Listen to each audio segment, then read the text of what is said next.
So remember, they're changing my voice, my image, and my videos. Just think about petty rich people, middle class people who think that stupid games and being a control freak and image games are more important than the point of life. You don't understand why they're doing it. Okay, so this is John 11 through 15 key notes. John 11, the death of Lazarus. Walking by the light of morally precise justice, not Western theater arts nonsense, makes it so one does not stumble. They keep a straight course. Though one may physically slip on ice, for example, they do not stumble in a way that is significant. Jesus says he is the resurrection.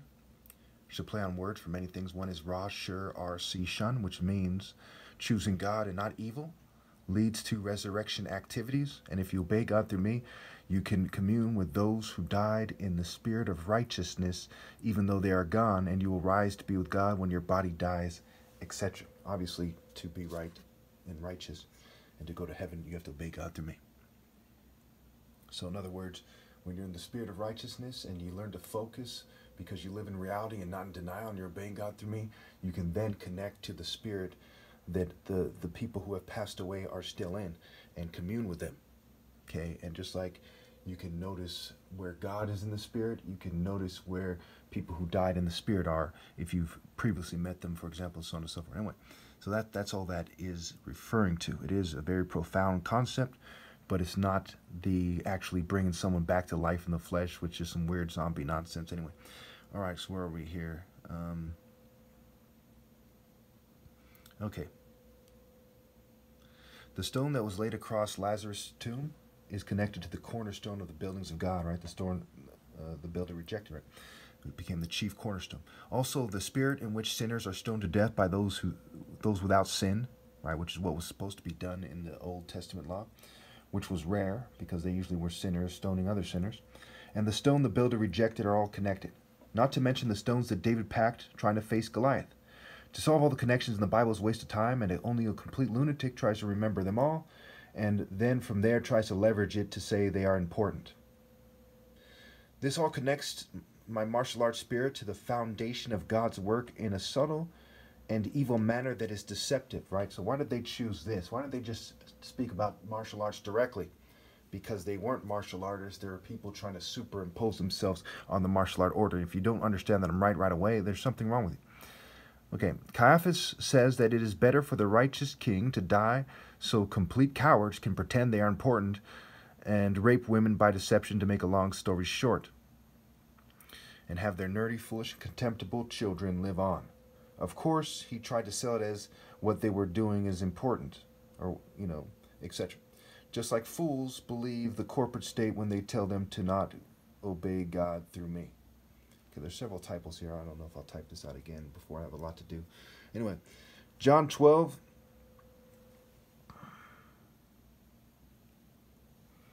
When Judas famously complains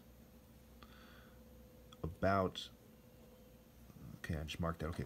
When Judas famously complains that the perfume should be sold, and the money given to the poor in order to take some for himself, Jesus says that the poor will always be with you.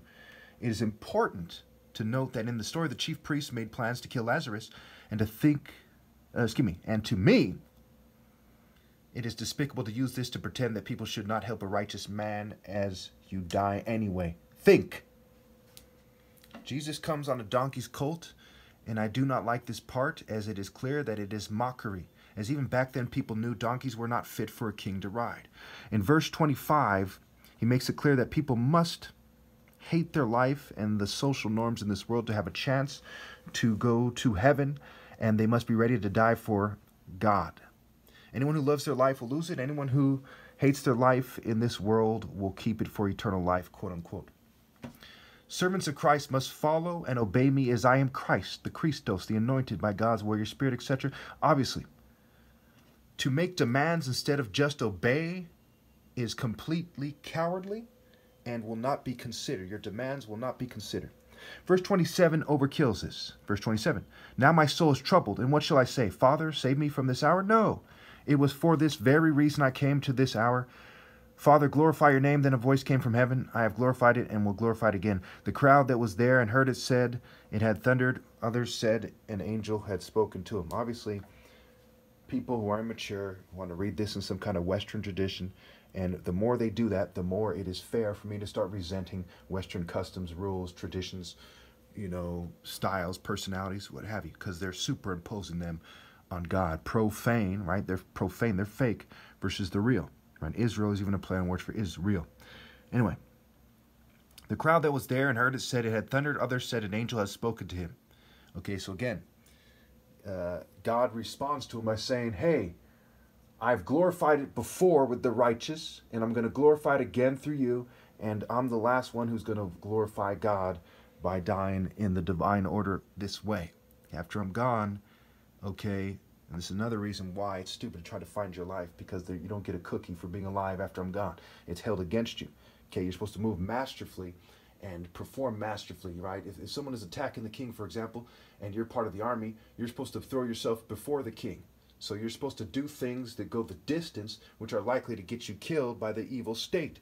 Okay, only a dumbass disagrees. Imagine the shallow, cowardly pansy who would disagree. I don't want to think about that kind of worm. Anyway, where was I? All right, so the crowd that was there said it had thundered. Others said an angel had spoken to him. One must believe in the light of morally precise justice and the top martial arts ever possible. To the point they obey God through me to be children of the light. Or else what light are they following? The light of beta, Pee Wee Herman nonsense? I mean, think about it. They must rally to me in person, as the internet cannot be trusted, and all kinds of geeks plot to interfere with my message even now. Remember, the word betas is beast scrambled. Isaiah wrote, Lord, who has believed our message, and to whom the arm, okay, the arm of the Lord has been, has been revealed. To who has the arm of the Lord been revealed? People who do not believe have had their eyes blinded by the natural construct and their hearts hardened, so to speak, and this connects to the devil as well as his stupidity, which causes him to do God's work in a way that condemns him. These verses are also key. 44. Then Jesus cried out, whoever believes in me does not believe in me only, but in the one who sent me. The one who looks at me is seeing the one who sent me. Remember, they edit my voice in images, and I do not resemble anyone else. Also, I am fumed and poisoned and reduces my divine look, and for whatever reason, I seem to be starting to resemble an elf to some degree. I kid you not, an elf. So be very suspicious of people who look like that. Okay, not a full-fledged, like a approaching elf look, right? Elf-like features. I have come into the world as a light so that no one who believes in me should stay in darkness. God commanded me to emphasize the Royal African Falcon martial art order, to say that salvation is not from the flesh of the Jews, but through me, to highlight what romantic justice is, to explain that his spirit is universal, pinpointed moral precision as conveyed through me, the top martial letters ever, and to tell people to stop breeding. Okay, the hell do you want to keep breeding for? Give me one good reason you people think you should keep breeding. One holy reason. There isn't one. John 13, Jesus washes his disciples' feet, and I will not bother to explain this, as this has homosexual connotations in Greek cultural ones, etc. I am not gay or Greek. Whoever accepts me for me and and obeys is accepting God and obeying God. So whoever accepts me for me, who I actually am, not who they're trying to make you think that I am, okay, and obeys God through me, okay, is obeying God and accepting God. You know my logic commands are morally precise, so you know they come from God. Jesus predicts Judas will betray him. Satan comes into Judas, and he famously predicts Peter's denial. Okay, so Peter was not supposed to deny Jesus. He was supposed to be ready to die and tell the truth, right? And he rebukes him for it. And Judas wasn't supposed to betray Jesus for money. He was supposed to be ready to die for God, not try to live for money. And I'm rebuking you people for similar reasons. John 14.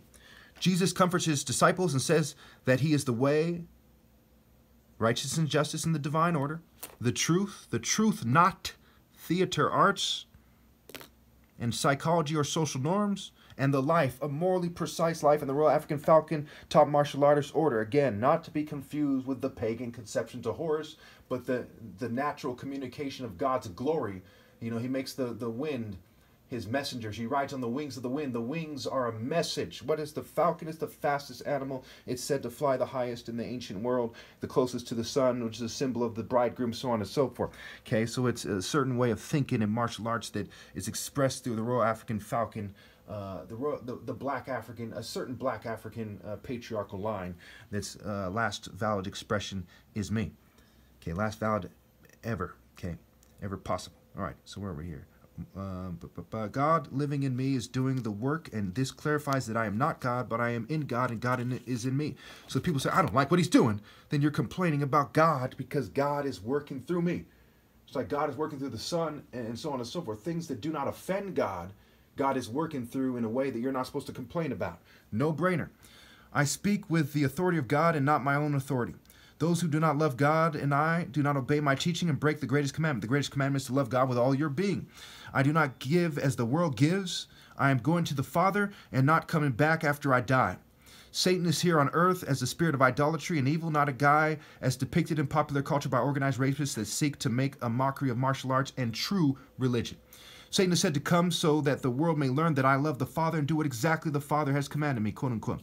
People learn the hard way even before they die that they were far better off obeying, and so were their children, their offspring. They also see that their ancestors should have obeyed the Royal African Falcon Top Martial Arts Order and not have started a new culture where they pretend that it does not exist. So now, what will happen when all righteousness and justice is gone and you are ruled by the maniacs that remain and even persecuted me, even persecuted me? John 15. The vine and the branches. It is clear that one must bear fruit while obeying God through me, or it is no good. I am the vine, and my Father is the gardener. He cuts off every branch in me that bears no fruit, while every branch that does bear fruit, he prunes so that it will be even more fruitful. So whatever hardship you would go through is just a part of it.